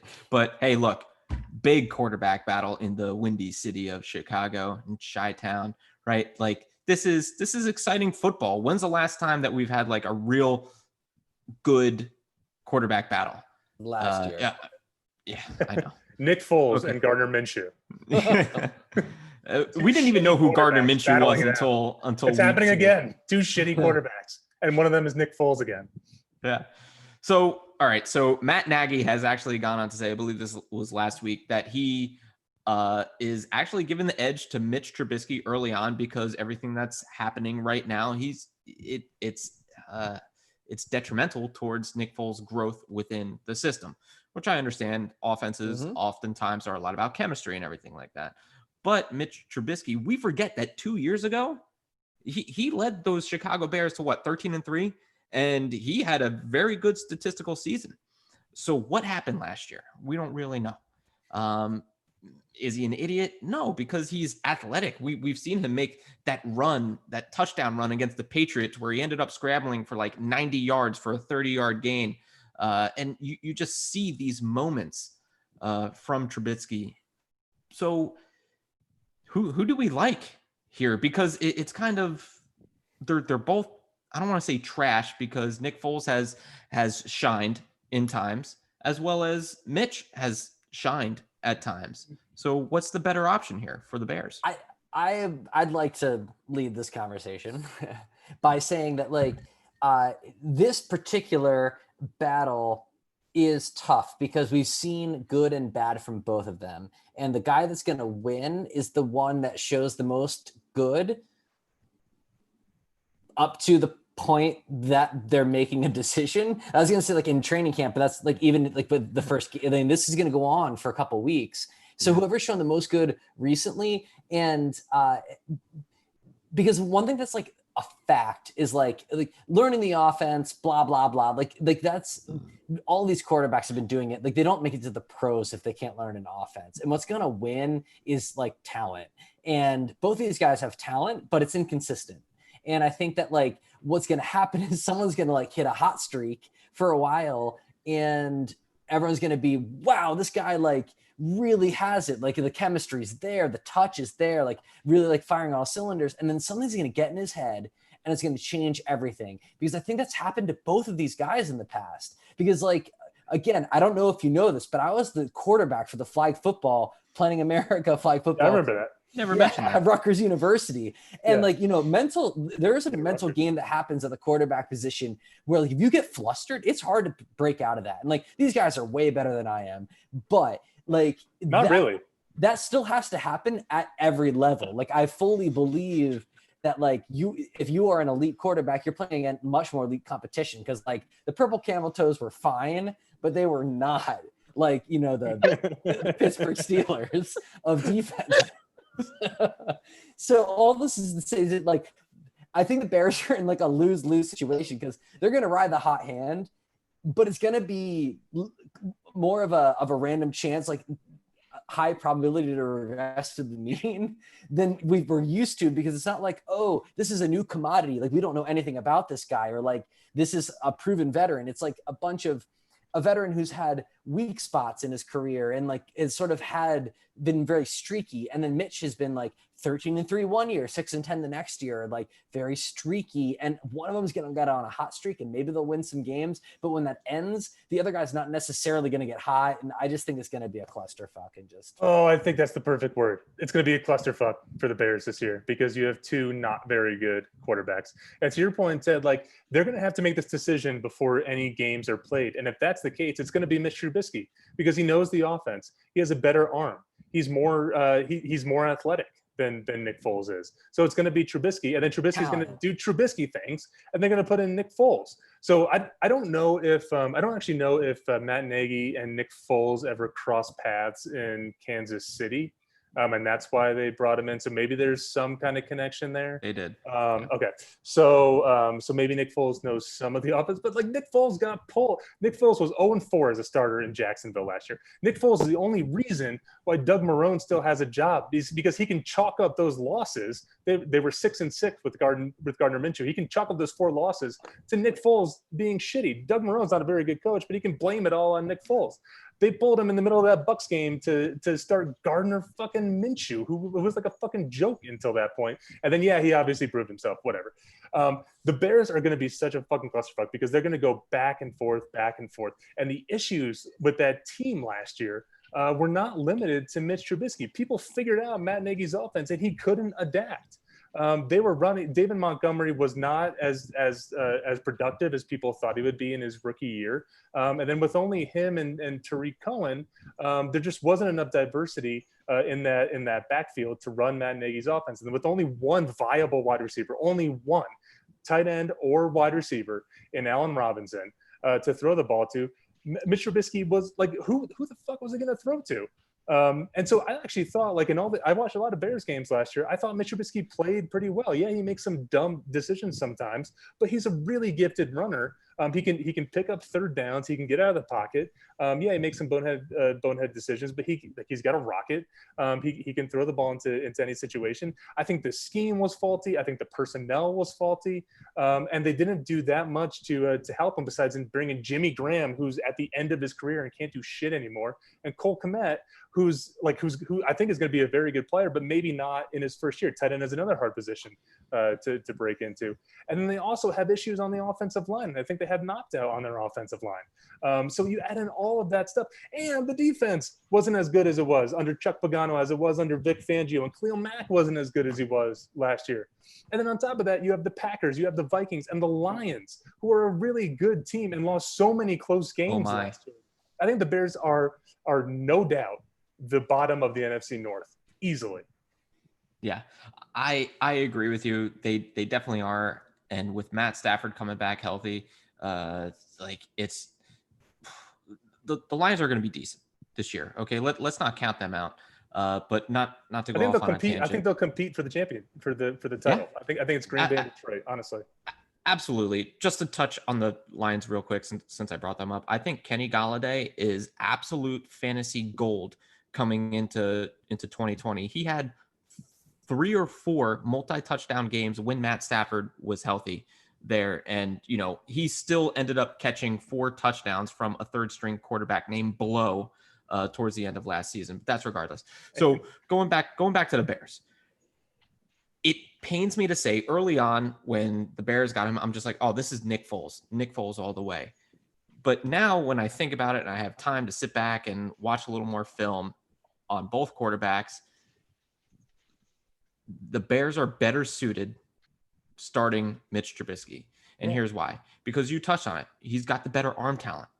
Every game that I watch Nick Foles play and all his throws are these long, lofting passes that just have no power. Beautiful spin. It's like Nick Foles is the king of NFL films throws. That you zoom in on the football and it looks all nice, and then you zoom out and boom, it's in the receiver. That's Nick Foles. What Mitch Trubisky is, he's got the arm strength, maybe not the accuracy, but he's got the arm strength to drill it in there. And when you're going up against defenses like Minnesota, like Detroit, and especially like Green Bay, who all have fairly decent secondaries and pretty good pass rush, you need a quarterback who can fit the ball into tight windows. Nick Foles is not that guy. He's never been that guy. Mitch Trubisky is, and he also brings the athleticism, like you touched on, Matt, with that shitty offensive line that they have, to get out of the pocket, extend the play, and if need be, take off and throw downfield. It's like I think Matt Nagy had the year with Mahomes when Alex Smith started 15 games. But either way, even if it was just Alex Smith, I mean, Alex Smith is a mobile quarterback until he, his leg imploded. Nick Foles is not that. Nick Foles is the slowest quarterback I have ever seen. It's like if you put in a defensive lineman at quarterback in Madden and you try to run around with him, he is in slow motion. And to your point, Mike, he throws like these arcing, lofting passes, but like his arm, like Mitch Trubisky has a much stronger arm than Nick Foles does. I don't know if Matt Nagy can take that Kansas City Chiefs offense with Alex Smith, and that eventually, Pat Mahomes thrived in, and transition that to Nick Foles, because they don't work together. Nick Foles can't run that kind of offense because it's based on, when the Bears were 13-3 2 years ago, I mean, they were running a lot of read options. There was like 15 people running in the backfield. I know you can only have 11 on a field, but somehow they got away with 4 extra people on the field. It was just mass confusion, and it was based on speed and talent, and then finding guys open based off of that.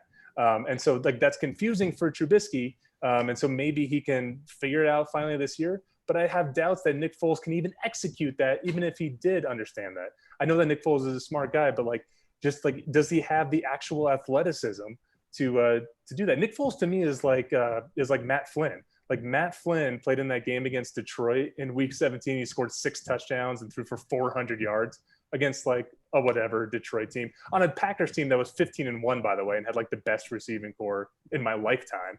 And then he got the job in Seattle because of that, and obviously petered out of the league. But like, we're basing such a small sample size of Nick Foles and projecting that he's going to be successful based off that. And it's just that's just not the case. He is like he is the 0-4 Jaguars quarterback. I think that's what he is. He is not the Philadelphia Eagles one, because guess what? That was a Super Bowl fucking winning team. So there was a lot of talent around him, and that was Doug Peterson's offense. And Doug Peterson is a super smart coach who can maximize Nick Foles' talent. I just don't I don't see how Nick Foles fits into this offense and recaptures any of that success that he had when he made that Super Bowl run. The one And there was thing also the Chip Kelly, Nick Foles, Yeah. which was Yeah. a strong Nick Foles. But again, I think it was sort of like a coach maximizing his potential. But that's all I wanted to add. That like the Nick Foles, his sample size is weird because there's like such good and It's weird, yeah. such bad. These So, anyway. these quarterbacks, despite being two different talents, they are exactly the same person when it comes to what they are. They are boom or bust. They're either really good where you're like, holy shit, these guys look like the best quarterback in the league. And then the next game, you're just like, what the hell are they doing? This makes no sense. Watching Nick Foles in the playoffs when he was on the Eagles going against, I want to say it was the Saints, where it was just every pass was just a lob down the field to the receivers. It's like, Nick, throw the fucking football. And he just never did. And maybe that was a product of game design, but no, it's not. It's the quarterback deciding where to go with the football and throwing it how he wants to throw it. It's like, come on, put some mustard on it, baby. Get it in there.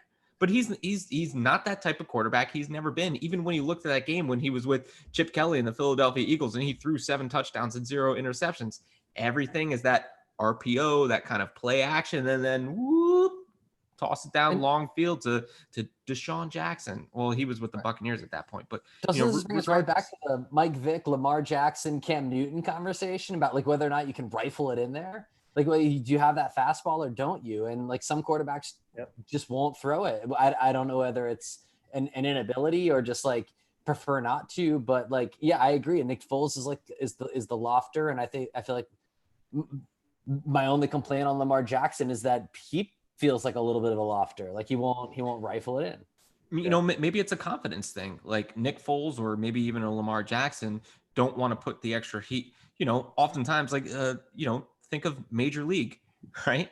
He's got the greatest fastball in the world, but he's got no acquisition. So maybe when they put the heat behind the heater, Ricky. Exactly. You know, they don't have the accuracy to go along with it. So they don't want to put themselves, they hold themselves back because they don't want to, if he put, it's like Fauci throwing out the opening day pitch where he, I think he hit first base when he threw that thing. It's just whenever you try and, throw it, it's just not going to go where you want it to go. But the thing, have a vaccine. Like Trubisky can win a game. I think on his own. I think that he can lead a game-winning drive. He can run. He can scramble. I don't know if Nick Foles can do that unless he had a really good team around him.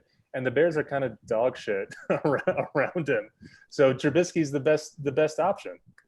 Yeah, for sure. And I don't think it's even close. And it kind of boggles my mind that the Bears would even trade, especially the contract that Jacksonville gave to Nick Foles. That's hefty. That's hefty. If you can put the contract aside, I like that Nick Foles is in the room for a battle that Mitch Trubisky will win. Like if that's how it all plays out, that feels like best case scenario.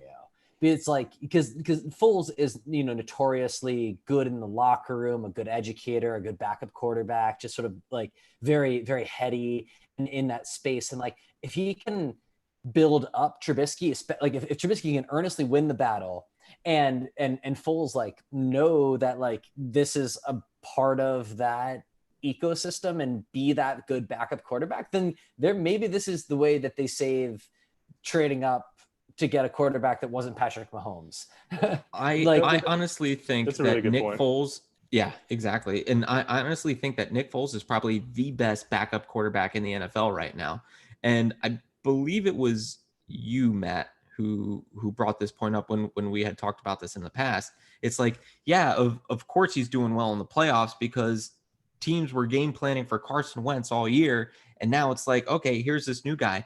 If Nick Foles can win games, especially if he comes in for an injury or later in the year for whatever reason, because teams are watching film of Mitch Trubisky. They're not watching film of Nick Foles. So coming into the game, watching film is a real thing for NFL right? Like we think it's nothing that NFL defenses should be able to pick it up, especially in the fantasy world. Well, fantasy people, stop it. This is real football that we're talking about here, and watching film and tendencies and, percentages of plays run on third down or this, and watching how Nick Foles throws the ball, you can bet your ass that cornerbacks and safeties and linebackers are watching film on that, and they're seeing where he goes and how he throws the ball so they can better game plan for him. But if they're watching film on Mitch, it's a completely different game plan than if Nick Foles is at quarterback. And I think the perfect situation for Nick Foles is a designated hitter. I think that's the best role for him, where you can start him 2 to 3 games a year. You may win 2, you may win 1. You're not going to lose all 3. That's almost a guarantee. He's serviceable, and he's a really good quarterback who knows multiple systems, especially the system that he's in now, and he can coach up the starting quarterback. So that's really, excuse me, that's really what the backup quarterback is supposed to be doing. He's like a second coach to the starting quarterback, helping them get prepared for game day. Yeah. This just in breaking news, Nick Foles plays football, not baseball. So designated hitters right out. Fair enough. Trubisky's problem is in between his ears, both on the field and off. I mean, the Bears traded up from 3-2 in Chicago to get him. So there's a ton of pressure on him. And then it's a complicated offense for him to run. And he's still especially with that UNC education. So. And he's still a young player. So no, I think Ted, your point is spot on. This could really be a match made in heaven, because Nick Foles really is that selfless kind of player who knows the offense and is willing to help other people. And he knows Matt Nagy, and he's willing to help out Matt Nagy. He wants the team to be successful. And I think Foles knows that Trubisky has had some injuries. He might be able to play at some point. He's going to get his share of glory. So, maybe it works out, but the point remains that the rest of the team is not good enough. Right. A lot of questions. And Nick Foles caught lightning in a bottle. He's got a statue in Philadelphia. Bizarre. He doesn't need that glory now. He kind of understood his role very well a decade ago or so, and then had this magical thing happen. And if there's anyone that could come in with a large contract and be like, let's have the battle, Mitch, you win, and I will help you, it's him. Yep. Yeah, for sure. So, Matt, what, if we can go on record now, what are you going to do to your body if the Bears finish above the Packers this year in the standings divisionally? Anything. Great question, Connor. You know what? Anything? That's it. Moving on. That's on record, so we can go back to the tape. Mike, Denver, offensive expectations. I want to open this up to you because if anybody's well-versed in Denver, it's not me. So go ahead. Denver, we'll touch on real quick. They've had some issues. I don't want to say issues, but Juwan James opted out for the season. He's a big time tackle for them, and that's going to hurt already. With having such a young offensive line, not having him there only hurts Drew Lock going forward. With all the rookies that they have there and all the expectations, you can throw all that out the window because it's not looking good for Denver. Even John Elway said that we have to temper our expectations, and especially given, we've talked about it ad nauseum about, not having a preseason with rookies and the learning curve that they have to go through. So it's not looking good for Denver. I think Denver, you're looking next year, not 2020, 2021. You're really looking at them to be competitive. But with Juwan James going out, I don't see them being the team that we initially thought they were after the draft in April. Yeah, I don't know. They were 7-9 last year, which I think is a little bit surprising, and they got a lot better once Drew Lock started playing. Drew Lock has one of the strongest arms I've seen in a while, but he needs to work on his footwork because you watch him drop back, he just kind of stands there. He needs to learn how to be a starting quarterback. The thing about Juwan James is that like he was also injured a lot of last year, and so they played without him. Their left tackle Garrett Bowles, like I live out in Colorado, and the guys on the radio are just like, they can't wait to get rid of this guy soon enough because he has a holding penalty a game, and he's not that good. He's so athletic, but he's just not a very good offensive lineman. So like that's their biggest liability. Their defense is good. Bradley Chubb comes back to pair with Von Miller. They added in a Jarrell Casey from the Titans. Their linebackers have another year under Vic Fangio's system. They added an AJ Bouye, and Bryce Callahan comes back at the corners. I think the defense is going to be really good. And then they improved that. Cortland Sutton is a stud, and Jerry Jeudy I think is going to be a really good player. Then in running back, you got Phillip Lindsay is such a freaking good player. I don't know why they brought in Melvin Gordon and spent that money. He's so quick. He's so strong. He has unbelievable vision. And the dude's just a fighter. Like nobody recruited him out of high school. He went to CU. Nobody drafted him.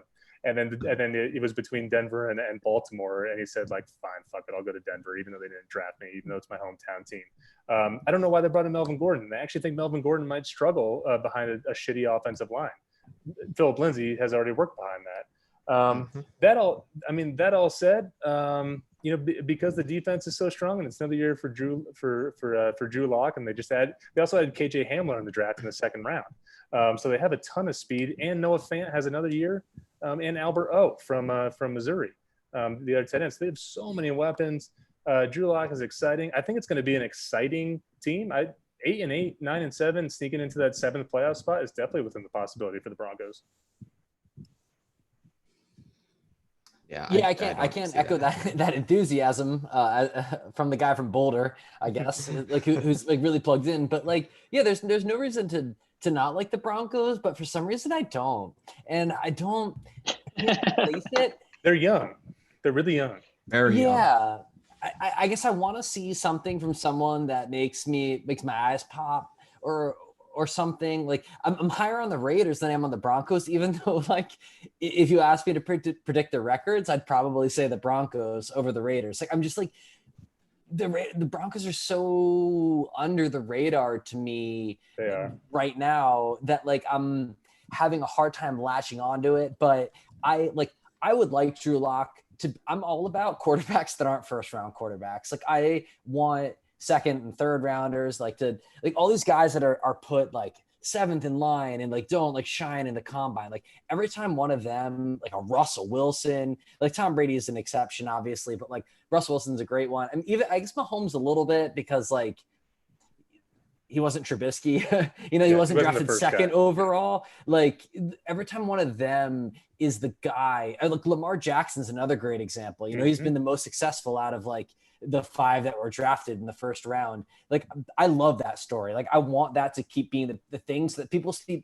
Like just stop freaking out and trying to trade up to the first 10 picks. So I know I'm harping on the quarterback a little bit, but like you have to. Yeah, it's a quarterback-driven league. But like the Broncos have underperformed. I feel like their defense was supposed to be as good as it was when they won the Super Bowl with Peyton Manning every year after that, and it just hasn't been, which makes me start to like lose faith in the whole like what's going on there. Is Von Miller really the superstar that they say he is? Like what's like, and then they had a couple departures too. AJ Bouye is the new guy. Yeah, and they lost. Well, actually, like since the Super Bowl, they only have 3 players from that Super Bowl year. It's only 5 years later. They have 3 players left. John Elway has kind of fucked up. He's prolonged this rebuilding process, but now they're there. So, okay. Yeah, I would love to see it. I like when the Broncos are frisky. I like the mile high. I like the environment and everything. They're just it's gonna take them a little bit longer, but like you said, Matt, they're finally in the place where they've rebuilt. Now they just have to coach and get everyone up to speed. Yeah. And their O-line sucks for them. Yeah. So one thing I want to finish before we close out the show here, and we'll make this real quick, is a topic of conversation that's really kind of come to the forefront, at least in the fantasy world. Clyde Edwards-Hilaire. Yeah. I'm so glad you brought this up, Mike. And this has been frustrating for me especially kind of going through Instagram and things like that. I do a lot of mock drafts. And, recently on Monday, I did a mock draft, and Clyde Edwards-Hilaire went at 6th overall. I put that on auto draft, and I left the room because I'm like, I'm not dealing with this. Like the expectations and the projections of this running back are out of this world, and it is snowballing into something that's absolutely ridiculous. Okay. One, he is a rookie coming from LSU who had a phenomenal offense with phenomenal wide receivers, phenomenal offensive line, a generational quarterback. Okay. Who are spreading the ball out, and you talk about his numbers. Oh, and he's a patient runner and everything like this. What about his game? What about a rookie running back? Can you say, I'm drafting you in the first round, especially at 6th overall or 7th overall?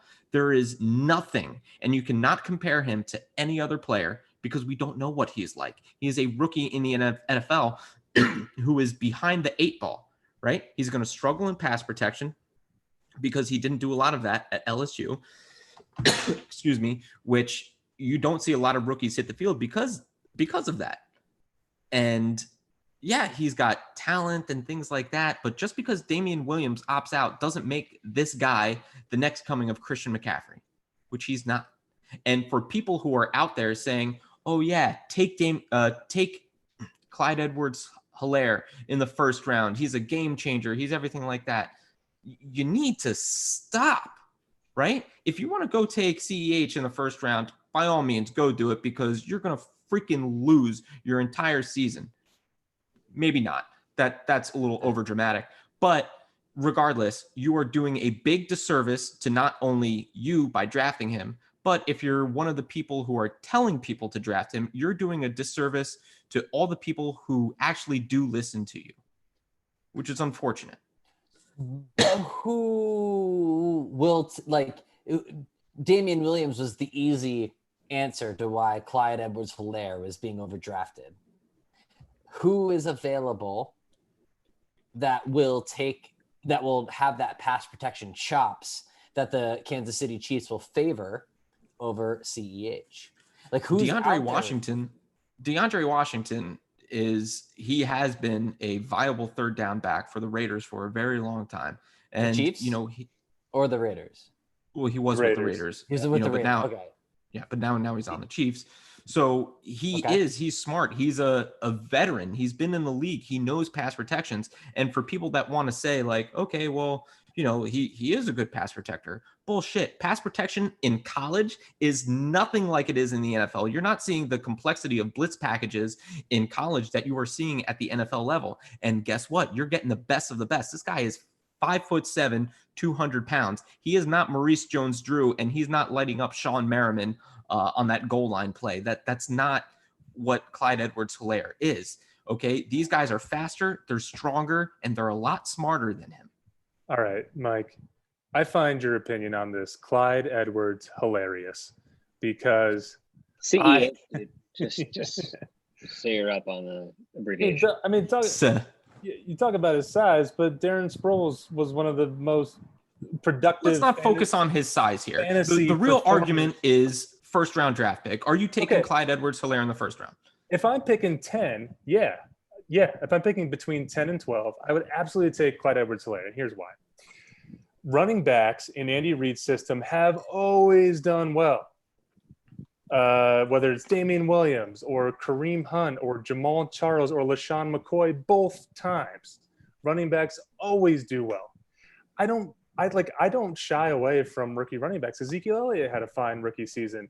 Christian McCaffrey had a fine rookie season. And both those guys, by the way, were available either in the second round or late in the first round. I drafted both of them in their rookie years, and they both did phenomenally for me. If Clyde Edwards-Hilaire's production was guaranteed, he would be a top 3 pick. But of course, that's not the way this works. So you have to take a little bit of a risk, right? Like you have to look at all the factors and say well, there's nobody else in Kansas City. Running backs always do well in Kansas City. This guy played in a pro style offense. Yeah, I get that he's going up against bigger guys, but Andy Reid is a fucking genius. He can figure it out, and Eric Bieniemy can figure it out. And then you look at the guys. If you're picking at the end of the first round, whether you're in a 10 or 12 team league, these are the guys who are off the board already, right? McCaffrey, Barkley, Elliott, Kamara, Cook, and Henry, right? So that's the 6 running backs, and then Michael Thomas, Devontae Adams. So that's 2, and then you might have like an Aaron Jones or like Julio Jones or somebody. Well, Aaron Jones is definitely off the board in our league because that's taking him first overall. And so then you're thinking about who are you thinking about Clyde Edwards-Hilaire drafting with? You're thinking about Tyreek Hill. You're thinking about Aaron Jones. You're thinking about Joe Mixon, DeAndre Hopkins. You just mentioned my 2 keepers. It's so weird. Like, if you like Clyde Edwards-Hilaire, he's not coming back to you at the end of in the 3rd round. So you got to take him there. And I would argue that his ceiling is much higher than Joe Mixon's. It's probably higher than DeAndre Hopkins. I think it's probably even with Aaron Jones. You don't agree, Teddy? That seems lavish for a rookie running back, but again, I don't have an argument against it. Like Damian Williams opted out, so Mike, where do we go from here? Mike, did you say Clyde Edwards-Hilaire first round, like that? Yeah, 6th overall. Jesus Christ. So I saw some rankings where I've seen him as high as 5 on Fantasy Pros, which aggregates everybody's rankings. He's 21, which I think is probably fair, right? And overall, this 21 is sounds more a hell of a so lot more in the ballpark than fucking top 6. But again, if you're picking at the end of the first round and he's not going to come back to you and you like him, you got to take him. So he is a first round pick, right? Especially if you want to draft a running back, like if you're making like a running back or a positional decision here, that like you have to get a first round running back, which is a very viable approach. Yeah.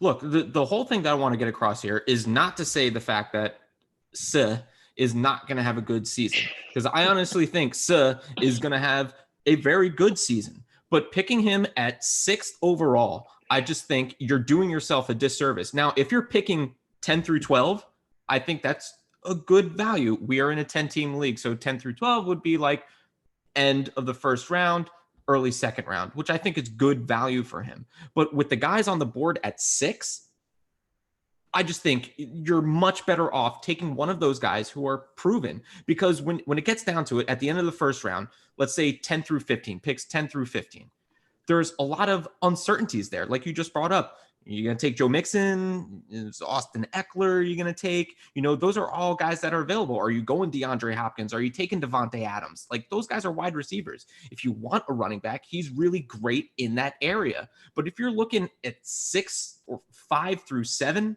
essentially, no. Okay, because you're going to have guys like Alvin Kamara, a Michael Thomas, who are going to be available in that area. Dalvin Cook, God forbid Ezekiel Elliott actually falls because some idiot is stupid enough to take Michael Thomas in the top 3, or, Alvin Kamara moves up into the top 3. You never know, because this is what's going to, every league is different. Every person drafting it is different. At 6 overall, I cannot get behind that whatsoever. Yeah. The earliest I could take him is 9, right? McCaffrey, Barkley, Thomas, Elliott, Kamara, Dalvin Cook, Derrick Henry, Devontae Adams. Yes. And then even then, it's just like there's so many guys that you could take who are proven. Well, because it's total potential pick at that point. You're like, I believe, I mean, I am one, and I'm sure there's a lot of me out there that's like, I don't watch a whole lot of college football. And all I know about this guy was he was drafted in the first round by the Chiefs, who won the Super Bowl with Patrick Mahomes, Andy Reid. Like he should do well, and they seem to value him. But until Damian Williams was like opting out, I'm like super skeptical. Like, no way. Like, why he's gonna be a talent eventually. Maybe now they'll force it a little faster. Wait, I'm assuming that if you've got this Clyde Edwards-Hilaire pick is more ideal for the people that have like wide receiver like safety basically with keeper picks later in the draft. You have the first round or second round open, and you need running back help.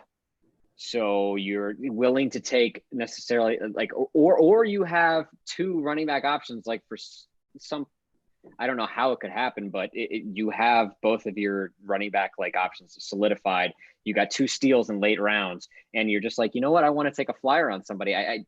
What position could you be in to where you were like, I'm going to take Clyde?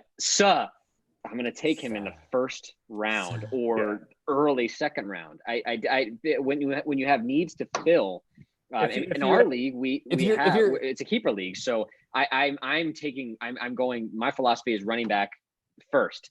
But I have 2 running backs within my keeper, system that I can take. But Clyde, he's not on my radar. Like, not even. Obviously, if he fell to the 4th and 5th round or something like that, then I would definitely take him. But obviously, he's going to get a bunch of carries because of the fact that obviously Damian Williams. But explain to me, for the layman, the idiot. It's the ceiling, right? Like his ceiling is a top 3 running back easily.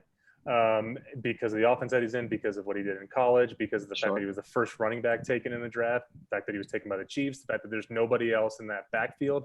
There's a lot of reasons to be optimistic about it, and the fact that Andy Reid running backs have done so well. And the risk you take is that he's a rookie. But what I would argue is that rookie running backs have done pretty well. Josh Jacobs did pretty well last year. I think if you took him in the first round, which would have been insane if anybody had taken Josh Jacobs in the first round last year, you would have been pretty happy with that. I took fucking David Johnson in the first round last year. I was not happy with that. Who'd you take in the second round, Matt? Antonio Brown. I was also not happy with that. And I took Devontae Freeman in the 4th round. I was not happy with that either. Right. So like the ceiling is so high. And if you really think about it, the floor is pretty low the floor is pretty high for Clyde Edwards-Hilaire too, because there's just nobody else. Right. And like, obviously he's a really good player. Now, if I drafted him, if I was not in a keeper league and I drafted him in the first round, I would want to back that right up with like a really steady running back. Like Joe Mixon or Aaron Jones or Austin Eckler or Derrick Henry if he's still around. I wouldn't want him to be my only running back until like round 4 or 5 or something, and just go wide receiver heavy. But if you had keepers and like you were able to keep somebody like David Johnson or James Conner this year, or anybody really who had like a lower value, then yeah, take a flyer on him in the first round. Why not? Yeah. Or if you're in a 25-team league, that's right. He's definitely probably in the first round. A solid bet towards the end of the first round. Yeah. One thing that definitely concerns me, and I'm going to keep bringing this up, is the preseason. I mean, these guys have had. It's not just not about having preseason games, okay? Because I think players can do without that. Honestly, there have been no OTAs, organized team activities. There has been no mini camps, no rookie mini camps. Teams are just getting together 3 days ago, 4 days ago. So the learning curve is going to be so sharp for these young players. And Andy Reid's offense, it's not like Jason Garrett's, okay? This is not an easy player-friendly type thing. Look, Andy Reid is going to put you in a position to succeed. We all can agree on that. And Clyde Edwards-Hilaire is going to have a good season. But in that middle of the first round, I cannot, as a fantasy analyst or anything like that, in all our years of experience, and we're bringing, like we said in the beginning of the show, 20 years of fantasy football experience. We've all played the game of football.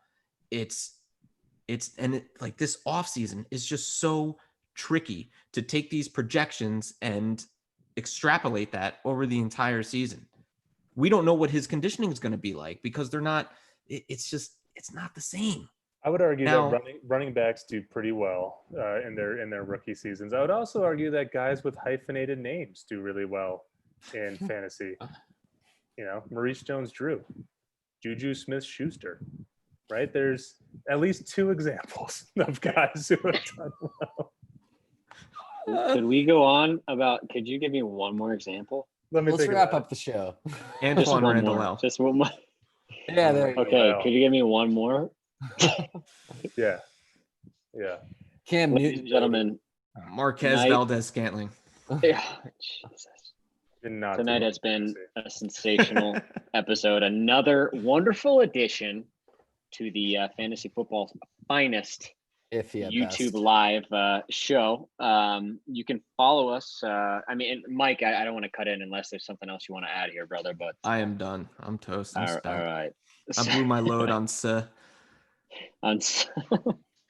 So yeah, I mean, we're on Instagram. We're on iTunes as far as like in podcast form. We're on Facebook as well. Just follow us. What is it? FF Finest 365 on Instagram, and just look us up on Facebook as well. Fantasy Football's Finest. But like, share, subscribe. Thank you, ladies and gentlemen, once again for joining us tonight. And guys, it's been real. Sure has. Sure has. Till next week. All right.